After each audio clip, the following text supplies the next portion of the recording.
There are 3 tier 9 medium tanks that I would suggest to any player regardless of their skill level.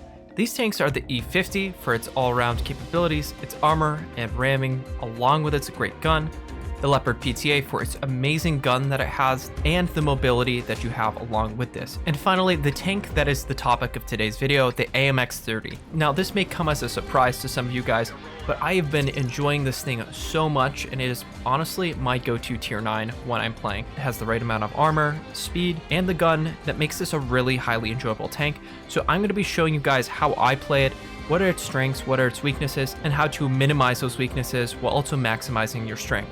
This thing I think is really slept on, and I think that more players should play it. And every single tank that I've just listed, the E50, the Leopard PTA, and the AMX have a positive win rate differential, and that's why I've chosen them to be in this list. So today you're going to see me playing the AMX-30 on Oyster Bay, and you can see we're making our way down to the south side over here, trying to wrap around and flank the enemies. Now immediately you're seeing I'm getting up to speed real quick, and that's because this thing has amazing terrain resistances. It's a highly mobile platform, which makes it really fun, kind of a little bit better than the Leo PTA in that regard, because you were able to get up so fast. I think around 23 power to weight ratio, and we're just seeing if we can get a sneaky shot in. Sure enough, E100 pops around the corner. We're able to lob a shell on Timber 346, which is nice early damage to try to get in. And you're going to see one of the main weaknesses right here. So at long range, the gun I find is hit or miss. The way I have it set up is around 0.32 accuracy, which is not bad. However, with the shell velocity, which is 1000 with your APCR and 800 with the heat, it ends up being a little bit wonky because you're not always going to be able to reliably hit those shots at long range, and that wasn't even really all that much long range. I think it was at 400 meters maybe. And right here we're just trying to see what type of damage we can do to the T10. Now I shoot his space armor like a fool, and we end up not getting the shot in here. And you're gonna see me waiting because I know he did blind fire here, and I'm not wanting to take a shot. But you're going to see me gingerly poke up here. We're going to see what we can do. Look for his lower plate. Not quite getting it. I'm going to see that the T50, yep, he's going to put some in. And then we're able to yoink the kill away from him. I kind of feel bad about it, but what are you going to do? So at this point, we're looking at rotating in towards the middle because that's where the majority of the HP is. I'm not really looking to go in suicide all the way to the sniper's nest. And we're just going to play around the mountains right here to see if there's anybody willing to poke out. See that the T10, we're having a little bit of trouble with the gun depression because it's only -8. And with the terrain, it's not quite possible to get the gun down. I take a shot in, didn't quite connect with the T10. But that doesn't really matter too much because we need to move in. We already got our early damage, which is around 1300.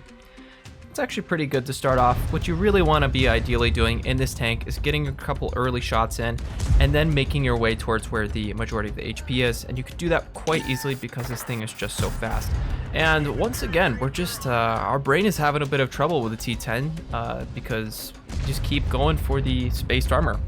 So obviously I need to check out the armor model again and see where to shoot, and shoot lower because it's not as if I don't know to shoot lower.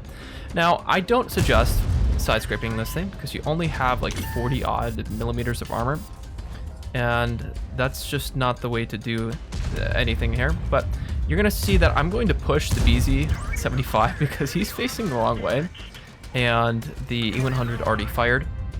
I do take a shot from the T10 and he hit me for 317, and that tells me that he's using the small gun. So in the future, if I'm wanting to push him, I know I don't have to be worried about getting slapped for like 500, which is nice. Now, I noticed that the BC-75 fires. I go take a shot. He puts on his boosters, and what he does next, I really don't know what he's thinking. But it's pretty much free farm. We're up to 3,300. We're not going to complain. Our friend there gets a 400 in before we finish him off. The remaining 98 hit points. Now, I see the E100. I'm wanting to fire at him. End up looping one right into the lower plate, and yep, at this point he's gonna get cleaned up, and we're gonna try to take a shot at the T10, but he ends up penetrating our upper plate. Now if you look at the armor model of this, you'll know that this thing doesn't have 80 millimeters of armor like it says on the front. That is only on the part where it's welded at the tip, The rest of it, the upper, is around 40 millimeters, which means this thing is going to get eaten up by heat a lot if you're trying to play hull down and you're not correctly using the terrain to your advantage. So keep that in mind when you do play this thing. It's only half effective, and against heat rounds, this thing to the side of the turret also will, it's a problem. So we're seeing if we can get a shot in at the Centurions off to the north of the map. And we're wanting to get a shot in, but you're seeing I'm not quite trusting the long-range capabilities of this thing, and for good reason. I've missed so many of those type of shots, but luckily for me, I look at my mini-map, and I'm looking at the K91 PT, who's going to be our next victim over here. And the T-54E1 is making short work of him. I'm going to get a shot in right here, kind of half aim it, and he's going to go into cover. We get spotted from that. We're looking off to our left to see if there's anybody who's going to shoot us. We're waiting for the K91 to possibly back up over here, but it's just not quite going to happen. I load a heat shell because I think he might be facing towards me, and I can penetrate the upper structure of his hull if I do that. But he's going to play it safe, and I can't quite blame him. So we're going to look for a little bit more HP, and at this point, we're wanting to finally get that shot into the Centurion Action X, but yeah, just, I mean, look at that. The shell went about as high as it could possibly have gone. We're going to try again. And at this point, I mean, the shell kind of looks like it's going to dip too low, but ends up dipping right into the side of the Centurion Action X's turret. That's quite nice. We're up to 4,500. At this point, we're going to be looking to get over and towards the middle.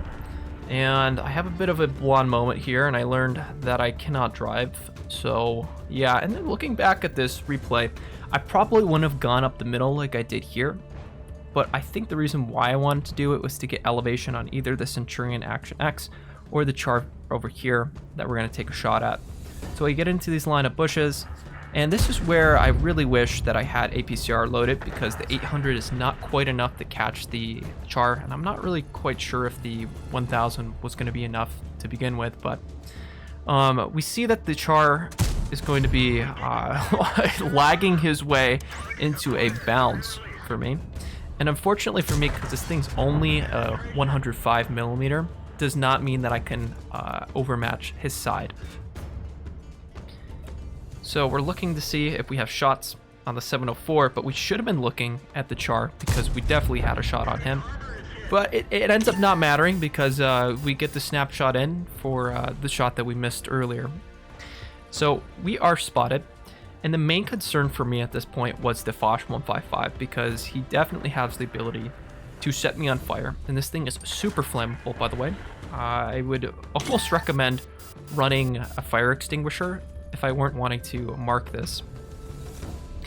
But 2 shots and I would be dead by that, and I just want to conserve HP here. So you're going to see I'm playing conservatively. I'm going to poke here, see if I can spot anything out. The way I have this set up is around 452 millimeters, 452 meters of view range, and that is with vents, stabs, and also the gun rammer. I found this build, even with standard equipment, to work, and I think I still have it running on standard equipment. Until I get up to the second mark, that's when I'll probably bump it up to bond or bounty equipment. But I have found that this tank is so comfortable, because I think I'm rocking around 4.11 on the moving and the traverse, and I think for the turret traverse it's around 0.1 the way I have it set up, which means shots like the ones on the char which I took earlier are not all that uncommon. And right there we see that the Foch 155 gets spotted. He's going to be going around to try to flank our tortoise, but then we spot out the 7-1, or actually we don't spot it out, but our Skoda does, and we're going to see if we can get some elevation here, because the thought was that maybe the Foch 155 is not going to go all the way around and he's going to wrap around, but I end up spotting the char, and we're not trusting our gun to take the snapshot. In hindsight, I probably would have taken it, but ends up not mattering too much. But at this point, this is where I had to make a very risky decision. Do I drop down, or do I try to face the Foch 155 who's used one of his shells? And I get quite lucky here, because honestly, any steeper of a drop right there, I probably would have been toast and lost all my HP. And I know I have certainly done that in many other tanks. So we're going to switch to APCR because we want to penetrate and track. the Foch 155 from behind, and I know that sometimes heat will just get absorbed, and that was not what I was going for. So I want to be able to kill him as quickly as possible. We end up not aiming. I don't know. We end up tracking him. We damage the engine, and that's why he's actually quite slow on the turn here. Now, really important pointer. Important pointer. When you are behind an enemy vehicle, or you're trying to get behind, put yourself between the enemy and the rock that they're trying to back up to. It ensures that they're not going to wedge you out and get their gun around to shoot you, because that's the last thing you want when you're facing something like a Foch 155. And you see, I'm saluting him because obviously I'm a baguette shooter, he's a baguette shooter. We're trying to take out the last baguette shooter here with the Char Future, and we're going to end up skipping to a point where we eventually catch up to him because the game went on way too long. The guy probably should have been dead earlier, but you know, yeah, that's okay, because I ended up being able to get the last kill here, and yep, that's secure. And all that's left to do is salute and revel in our victory. Honestly, I was pretty happy about this one. So let's go check out the post-game stats. Now looking at the end screen, we got 7,352 damage along with 858 assist, which easily gives us the mastery badge here along with high caliber. And honestly, I couldn't be more happy with this score. I felt like I utilized the DPM to support my team, as they were basically HP sponges. You have to weave and bob in between the heavies as they're rolling it out. I really enjoy this tank so much, guys, and it has my full recommendation for you guys to try it out. Honestly, I would love to know what you guys think about this thing being implemented back into the normal tech tree. I would love to see a full line of this from tier 5 or tier 6 upwards. And I think it would be done. Let me know what you guys think of that idea, and possibly if you'd like to see some content on that, because I do have some ideas and I would love to float them to you. But if you guys enjoyed today's video and you want to see more, be sure to check out my tips and guide playlist, where I go in depth onto how to play certain positions on different maps and show you how to utilize the strengths of different tanks as I play them. And with that said, I hope you guys have a great day, and I will catch you guys soon in the next video.